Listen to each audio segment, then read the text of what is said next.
बिस्मिल्लाहिर्रहमानिर्रहीम। जिब्रान फूड के साथ हाजिर हैं। आज हम बनाएंगे हरी मिर्च। हरी मिर्च की हम तलाई करेंगे। जिन जिन चीज़ों की हमको ज़रूरत है आए हम बताते हैं आप। पहले हम मिर्चों की कटाई कर लेते हैं। बिस्मिल्लाहिर्रहमानिर्रहीम। 2 चम्मच आपने बेसन लेने हैं, 1 चम्मच आपने मैदे का लेना है। मिक्स मसाला ले लें आप, हस्बे ज़रूरत आप नमक इस्तेमाल कर लें।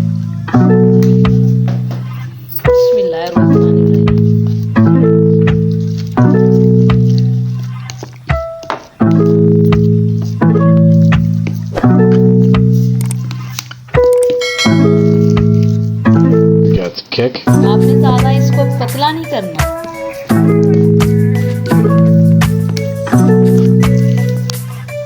ये देखिए मसाला हमारा तैयार हो गया। आपने मिर्च के बीच अच्छे तरीके के साथ इसको डालना है। ये देखिए दोनों साइडों से। अब हम इनकी मिर्चों की तलाई करते हैं। घी हमारा गर्म हो गया है।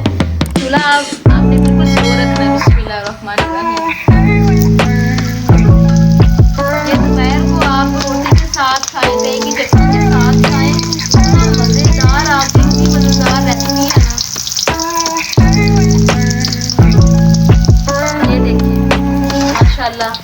ये देखिए हरी मिर्च कितनी प्यारी देखिए, कलर इनका देखिए आप बिल्कुल ब्राउन हो गई। अगर आप चीज़ को ब्राउन करना चाहें तो आपकी खुशी है, अगर आप हल्का लाइट खाना चाहते हैं जैसे आपकी मर्जी। हमारी रेसिपी तैयार हो गई है। आप घर में ज़रूर बनाएंगे, ट्राई कीजिएगा।